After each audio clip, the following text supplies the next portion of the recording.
آج اتنی بڑی تعداد میں ذمہ داران یہاں پہ تشریف لائے ہیں، سیکٹر کے ساتھیوں یو سی کے ساتھیوں، یہ اس بات کی نشاندہی کر رہا ہے کہ M Q M Pakistan Malir سے لے کر کیماڑی تک، بلدیہ سے لے کر کورنگی تک مکمل طور پر متحد ہے، منظم ہے۔ اور آج اتنی بڑی تعداد میں ذمہ داروں کا یہاں آمد ہونا کچھ لوگوں کو برا بھی لگ رہا ہوگا، کچھ لوگ تکلیف بھی محسوس کر رہے ہوں گے،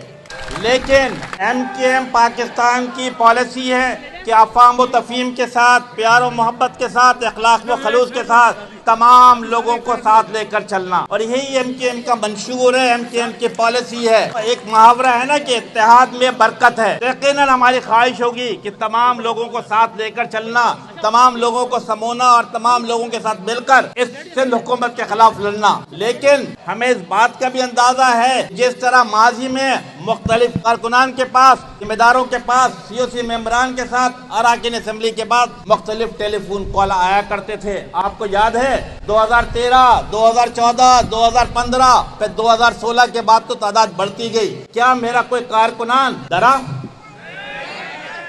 آج دوبارہ فون کالوں کا سلسلہ شروع ہو رہا ہے، لیکن ہمیں ڈرنا نہیں ہے، ہمیں گھبرانا نہیں ہے، کیونکہ یہ پرچم آپ کا ہے، یہ ایم کیو ایم کا دفتر آپ کا ہے، یہ پتنگ آپ کی ہے، آپ نے اس کی حفاظت کرنی ہے اور آپ نے ساتھ لے کر چلنا ہے۔